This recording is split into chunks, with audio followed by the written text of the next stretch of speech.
Assalamualaikum warahmatullahi wabarakatuh. Apa kabar sobat belajar semuanya? Jumpa lagi bersama saya Kang Mas Z. Dalam apa? Dalam live tesis kimia yang akan membahas perihal tata nama senyawa ion biner dan poliatom. Nah, nanti kita bahas detail apa itu. Nah, ingat ya, senyawa ion. Jadi kita akan fokus pada senyawa ionik saja. Fokus itu. Oke, sobat belajar. Karena apa? Karena nanti supaya sobat belajar pertanyaannya nyambung dengan pembahasan kita. Jangan sampai judulnya senyawa ion, nanyanya senyawa kovalen. Kan jaga sembung bawa golok, ya kan? Kenapa nggak bawa yang lain? Nggak tahu saya. Oke. Dan biner, apa itu biner? Nanti kita bahas. Dan apa itu poliatom? Ya, ada kemungkinan sobat belajar tahu, ada kemungkinan enggak. Ya, nanti kita pastikan dalam pembahasan selama ke depan. Oke, sobat belajar. Dan ada lagi gini ya, bahannya satu, namanya banyak. Kok bisa? Ya bisa lah. Kadang-kadang Kang Mas Ji, kadang-kadang Lazy, kadang-kadang Bang Z, kadang-kadang ya begini, kadang bisa kan? Itu artinya saya sudah dalam tahap mengaplikasikan apa yang saya tahu. Penasaran? Tenang sobat belajar. Nah, sobat belajar sekalian, konon ada sebuah senyawa kimia yang sudah dikenal lama oleh para tabib di dataran China sana sobat belajar. Tiongkok sobat belajar. Dari zaman dahulu kala sobat belajar, namanya Meng Xiao. Bener gak cara bacanya? Nanti pastikan ke guru Mandarin kalian. Meng Xiao.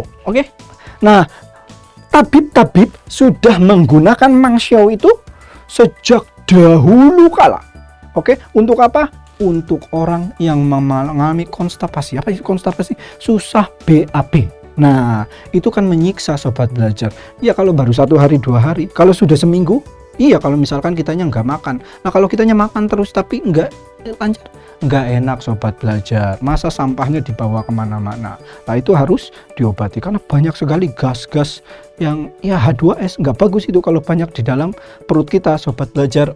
Nah makanya digunakan Meng Xiao untuk melancarkan pencernaan, namanya obat pencahar sobat belajar. Nah pada 1625 seorang ilmuwan Eropa dari Jerman namanya Johann Rudolf Glauber, itu abad 17 itu 1625 ya.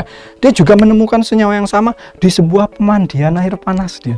Waduh, karena dia takjub dengan senyawa tersebut, dia menamakannya sal miriabilis. Kalau di bahasa Inggris kan the amazing salt. Garam yang amazing gitu loh sobat belajar. Nah, di tahun 200 tahun setelah itu, 1825, ternyata Louis Jacques Thénard. Nah, kenapa saya ingat? Karena namanya Thénardite. Ya, dia menamakan sesuai dengan namanya. Louis Jacques Thénard itu ternyata menemukan, dia nggak tahu kalau itu sama aja sama sal miriabilisnya yang ditemukan oleh Johann Rudolf Glauber sebelumnya. Karena apa? Karena ternyata senyawa Thénardite dan senyawa sal miriabilis ini berbeda dalam hal kalau gini dulu deh sobat belajar. Ternyata Meng Xiao, sal miriabilis dan Thénardite itu senyawa kimia yang sama. Itulah kenapa tadi ada judul gimmick. Bahannya satu, namanya banyak, ya kan? Ternyata ya dalam ilmu kimia itu biasa saja sobat belajar. Kalau sobat belajar lihat Playboy itu mengaplikasikannya juga. Misalkan John alias Michael alias Asep alias apalah gitu, disesuaikan dengan karakter perempuan yang dikenalinya sobat belajar. Itu bisa jadi dia pengaplikasian dari sini. Maksudnya apa? Maksudnya bukan buat dicontoh sobat belajar, tapi maksudnya supaya sobat belajar tahu kalau kita pintar itu bisa digunakan, bisa buat hal baik, bisa buat buruk. Nah sobat belajar pakai buat hal baik dong. Sobat belajar. Nah ternyata ini ketiganya adalah senyawa Na2SO4 sobat belajar, yaitu natrium sulfat. Nah sobat belajar, makin penasaran nggak sama kimia? Dan kenapa namanya bisa natrium sulfat? Oh ya tadi saya ingatkan, apa bedanya natrium sal miriabilis dan Thénardite? Sal miriabilis ini NaSO4 tanpa H2O atau anhidrat, sementara Thénardite adalah NaSO4 XH2O, ini X-nya bisa berapa aja, bisa 1, 2, 3, 4, 5, terserah. Itu namanya senyawa hidrat mengandung water. Oke, sobat belajar, penasaran dong? Penasaran lah, kalau enggak ngapain di situ? Oke, sobat belajar, kalau penasaran, ayo terus pantengin Layar Klassis ini. Karena apa? Karena belajar sekarang mudah. Ayo belajar. Jangan lupa belajar, karena sekarang belajar itu mudah. Ayo belajar. Oke, sobat belajar, jadi yang akan kita bahas di sini adalah tentang bagaimana menamakannya, sobat belajar. Ini memang ilmu dasar ini, podcast 11. Nanti banyak manfaatnya, sobat belajar. Yang paling kelihatan itu, sobat belajar, itu saya baru ngeh itu. Oh, tadi nanti lihatlah.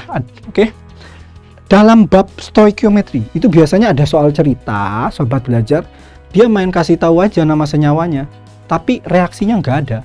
Nah, kalau kita sudah tahu cara penamaan, maka ketika soal itu soal cerita, dia langsung memberitahu nama, kita bisa mentranslate-nya menjadi rumus kimianya. Gitu maksudnya, sobat belajar. Oke.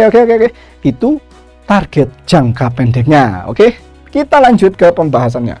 Sobat belajar sekalian, tata nama dari senyawa itu kita bisa bedakan. Bisa senyawa ion biner. Apa sih biner? Yang pertama ion dulu deh. Ion itu artinya logam dengan non logam, sobat belajar. Ingat itu. Oke, kalau kovalen non logam dengan non logam. Oke, artinya logam ini dari golongan 1A, 2A atau 3A, atau dari golongan B dengan non logam dari golongan bisa 4A sampai 7A. Oke, sobat belajar, dari 4A sampai 7A itu non logam. Oke, kalau logamnya, kalau dia dari golongan A, dari golongan 1, 2, 3. Kalau dia bisa juga dari golongan lain, nah itu dia nanti ada pembahasannya tersendiri. Kalau dari golongan A, beda cara penamaannya. Kalau ternyata logamnya dari golongan B, ternyata agak sedikit beda juga, sobat belajar. Oke, gak usah puyeng, cio, santuy, sobat belajar. Oke, nah kalau biner ini artinya apa? Dua.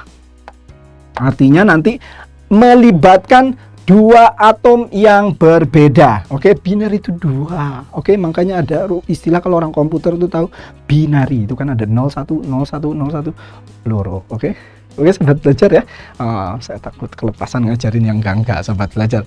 Oke, dua, biner, sobat belajar. Senyawa ion biner, maksudnya melibatkan dua. Contohnya apa? Contohnya ini jangan CO2. Kalau CO2 itu bukan ion. Kita ambil NaCl, sobat belajar. Kita ambil langsung dari contoh aja. NaCl. Na golongan 1A. Cl golongan 7A. Masuk kategori ion. Oke, ionik. Karena logam dengan non logam. Biner melibatkan dua. Oke, tapi maksudnya nanti misalkan Cl-nya ada Cl berapa gitu, Na-nya berapa, itu masih dikategorikan biner, sobat belajar, asalkan tidak unsur atom-atom penyusunnya tidak lebih daripada dua. Nanti kita lihat contohnya. Oke, sobat belajar. Nah, senyawa poliatomik. Kalau poliatomik ya lebih daripada dua. Contohnya, oke, poli itu banyak, sobat belajar. Oke, jadi kalau banyak mobilnya poli apa ya mobil istilahnya? Polimobilon. Oke, apalah gitulah, pokoknya poli lah gitu, sobat belajar. Oke. Nah, contohnya adalah Na2SO4, lebih daripada dua, sobat belajar. Ada Na, ada S, ada O. Ini loh maksudnya. Oke, sobat belajar, ada Na, ada S, ada O. Oke, sobat belajar, ada Na, ada S, ada O. Gitu maksudnya. Diambil papernya, diambil pulpennya, tulis. Poli itu banyak. Maksudnya apa? Maksudnya unsur atom-atom penyusunnya lebih dari dua. Contohnya NaSO, Na2SO 4 itu. Oke. Ya, Na2SO4. Oke, sobat belajar. Nanti ada lagi H3PO4, contohnya lagi gitu. Bisa. Oke, sobat belajar. Nah, kalau ini NaCl itu gitu. Ingat, syaratnya adalah logam dengan non logam. Oke sobat belajar, misalnya lagi apa ya yang nah ini nih sobat belajar nih, Mg kan 2 plus, Mg3N2. Nah ini maksudnya sobat belajar, Mg-nya itu kan golongan 2A, N-nya itu golongan 5A. Kok bisa tahu sih? Ngapal sobat belajar. Jadi konon sobat belajar, ketika pertama kali saya diperkenalkan dengan ilmu kimia di kelas 10, karena saya produk lokal, itu pertemuan awal itu ngapalin golongan 1 siapa aja, golongan 2 sama aja, sampai sekarang masih ingat sobat belajar. Kok bisa sih? Iya sobat belajar, karena dipakai sih. Soalnya kan kalau ngajar ya ingat lagi gitu sobat belajar. Kalau sobat belajar lupa ya wajar sih, nggak dipakai kan buat ngajar kan. Oke, makanya ajarin temennya kalau pengen inget. Oke sobat belajar, gitu cluenya ya. Oke, ini maksudnya kenapa ini bukan, kan 2 masih dianggap biner sobat belajar ya, karena yang dihitung bukan jumlah total atomnya, tapi yang dihitung jumlah atom penyusunnya. Paham ya? Definisi biner, definisi poliatomik di situ dulu sobat belajar. Silakan ya, mudah-mudahan dari tadi sobat belajar coret-coret ya. Dan setelah coret nggak cuman screenshot lewat, aduh nonton TikTok dikit hilang, aduh sobat belajar. Oke, silakan catat dulu. 10 9 8 7 6 5 4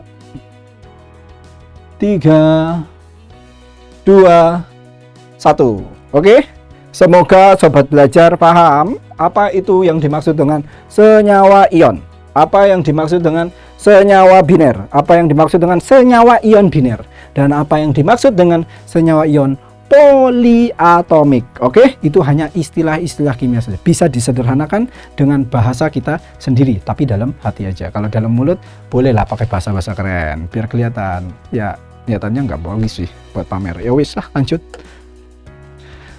sobat belajar, lanjut. Kita fokus ke yang biner dulu. Oke sobat belajar, ada yang punya bilangan oksidasi, yang logamnya ya, yang logamnya hanya punya 1 bilog. Oke, hanya punya 1 bilangan oksidasi. Logamnya hanya punya 1 bilangan oksidasi. Bilog itu bilangan oksidasi. Oke, misalkan Na plus. Nah ini namanya bilog yang di atas sobat belajar kalau bingung. Oke, Fe 2 plus. Nah wadidaw, Fe2+. Nah, ini namanya bilog sobat belajar yang di atas itu sobat belajar. Nah, sobat belajar, namanya bilog ini ada yang bilognya ya cuman 1 aja, dia nggak berubah-berubah. Di setiap persamaan reaksi, misalkan plus ya plus saja, plus 1 saja, plus 2 saja, plus 3 saja, min 2 saja.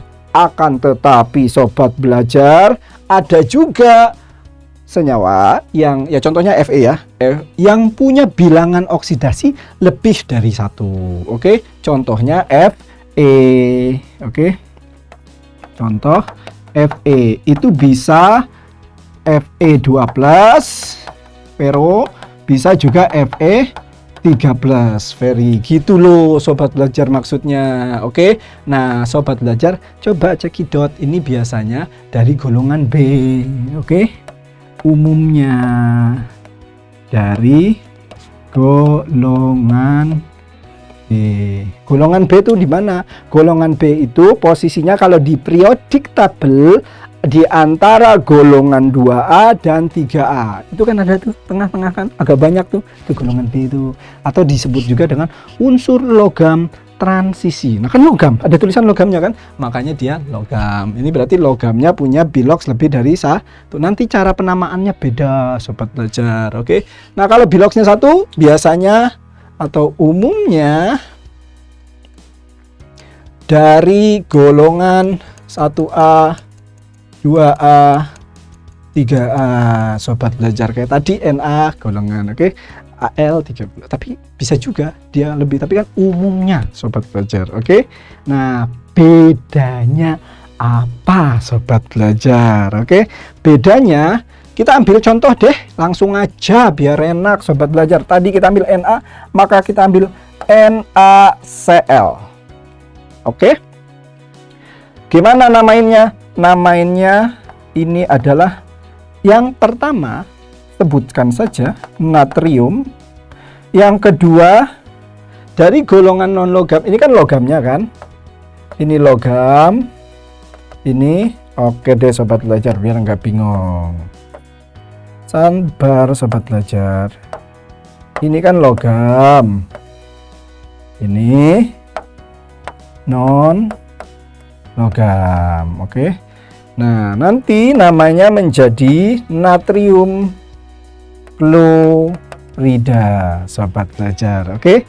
Jadi dia itu langsung aja cara penamaannya yaitu nama logamnya ditambah nama non logam, tapi nama non logamnya kan ini kan klor kan, tambah ida sobat belajar.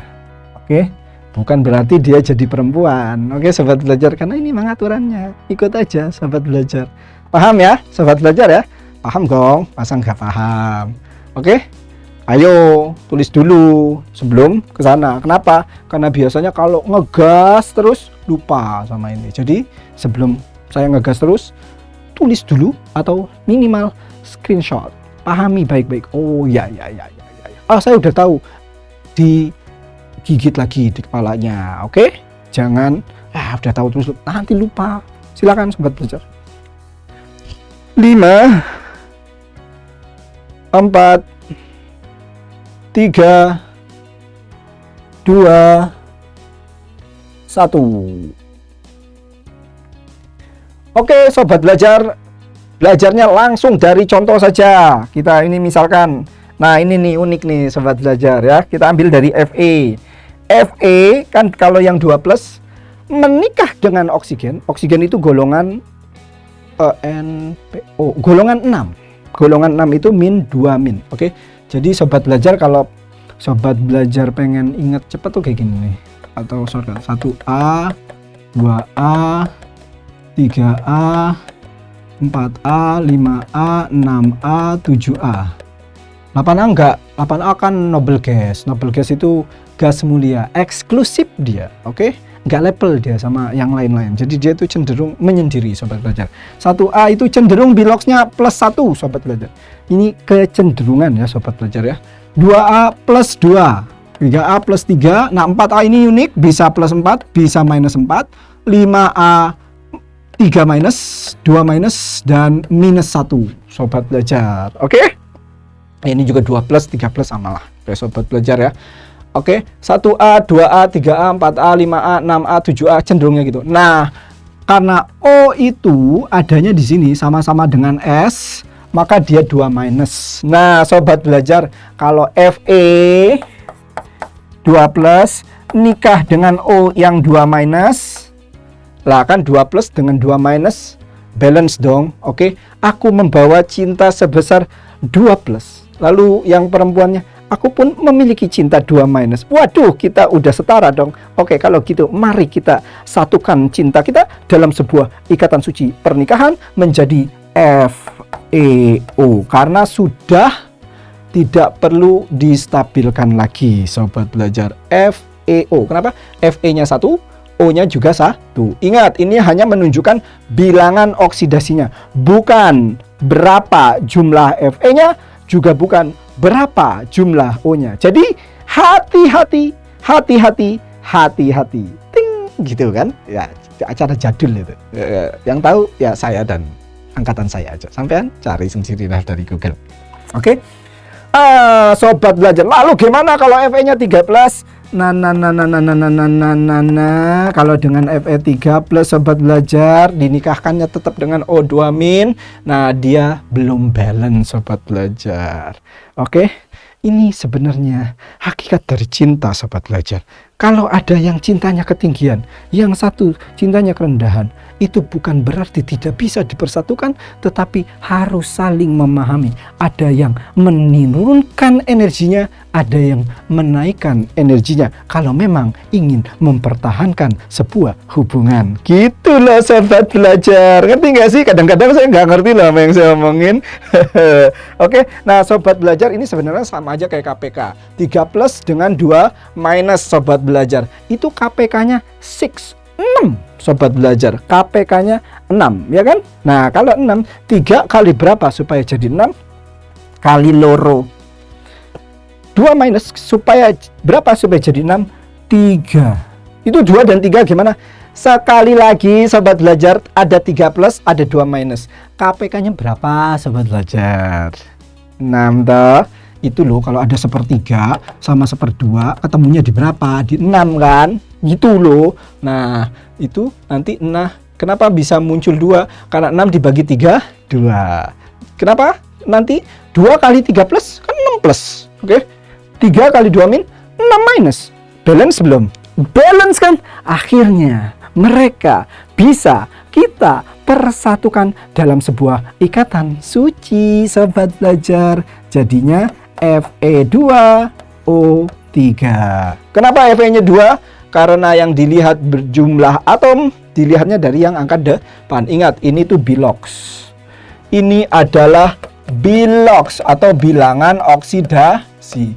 Tidak menunjukkan berapa jumlah atomnya. Jumlah atomnya dalam molekul ditunjukkan di sini dan di situ, sobat yang di depan, sobat belajar. Oke? Nanti di sini baru dimasukkan Fe-nya 2, Fe2, O-nya 3, O3. Jadi hati-hati, jangan sampai salah kaprah. Lalu nanti penamaannya gimana? Nah, inilah yang akan kita bahas. FeO itu berdasarkan namanya jadi besi. Nah, tadi berapa plus? 2 plus kan? Besi 2 oksida. Yang ini besi berapa plus? 3 plus 3 oksida. Gitu sobat belajar. Jadi tata namanya gimana? Ya udah, yang pertama nama logam, terus plus dalam kurung nomor bilox. Oke, lalu baru tambahin non logam, sama non logamnya tambah ida. Oke, sama lah tuh, kan tadi juga tambah ida. Bedanya itu, nama logamnya dia besi 2 oksida dan besi 3 oksida. Kenapa besi 3 oksida? Karena dia 3 plus. Pembeda. Oke, ini istilahnya kalau dianalogikan seperti kalau kita dalam satu RT kadang-kadang ada yang namanya lebih dari satu. Oke? Ada Fahrud, semuanya dipanggil Udin for example. Nah, Udin yang mana nih? Nah, Udin yang itu yang suka duduk di pos hansip, nah dipanggil Udin nongkrong, misalkan gitu sobat belajar. Nah, ini sebenarnya pembeda gitu loh maksudnya sobat belajar. Karena dia cenderung 2 plus, maka disebutnya besi 2. Nah, dia cenderung 3 plus, disebutnya besi 3. Kurang lebih seperti itu pendekatannya sobat belajar ya. Kenapa? Ingat, karena kehidupan nyata mengikuti teori-teori atom yang sesungguhnya. Karena apa? Karena manusia disusun dari atom-atom. Silakan sobat belajar ditulis dan coba dipahami dalam-dalam. 10 9 8 7 6 5 4 3 2 1. Oke sobat belajar, lanjut. Ini tadi ya, hanya pengingat, ini yang dimaksud dengan golongan B. Oke sobat belajar. Nah, sekarang kalau yang poliatomik kenapa bisa gampang aja sobat belajar, langsung enak aja. Selama sobat belajar hafal ini, sobat belajar selesai masalahnya. Oke, karena ini emang agak sedikit hafalan soalnya sobat belajar. Yuk, misalkan Sobat belajar, kita ambil apa ya? Kita ambil, oke, saya ambil NaNO3. NaNO3. Oke. Nah, Na ini kan Na plus ditambah NO3 minus. Nah, NO3 minus kita lihat daripada tabel itu namanya nitrat. Oke. Na natrium, langsung saja namanya jadinya natrium nitrat. Gitu loh sobat belajar. Jadi selama screenshot ini dan ya hafalkanlah sikit-sikit lah sobat belajar. Oke. Permanganat itu MnO4, fosfat itu PO3-, fosfat itu PO3-. Kok enakan poliatomik ya? Ya enak desmu, ngapal ini nggak gampang loh gitu loh. Kok kalau ngomong seenaknya sih sobat belajar. Iya, kalau hafal ya enak, tinggal dikawinkan saja di kepala kita. Oke sobat belajar, paham ya? Jadi kalau dia poliatomik, cara penamaannya langsung enak sobat belajar. Langsung saja dengan catatan hafal. Caranya gimana? Screenshot, hafalin. Gimana lagi? Oke sobat belajar, ya begitulah kehidupan. Silakan sobat belajar. 10, 9, 8, 7, 6, 5, 4, 3, 2, 1. Screenshot aja kok lama sobat.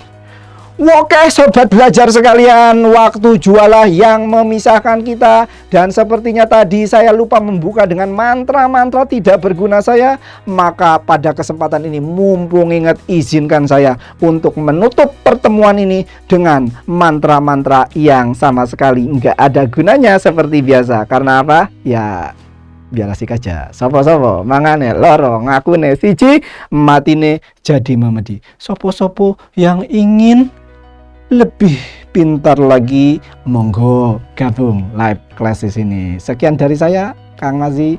Wassalamualaikum warahmatullahi wabarakatuh. Gabung. Jangan lupa belajar, karena sekarang belajar itu mudah. Ayo belajar.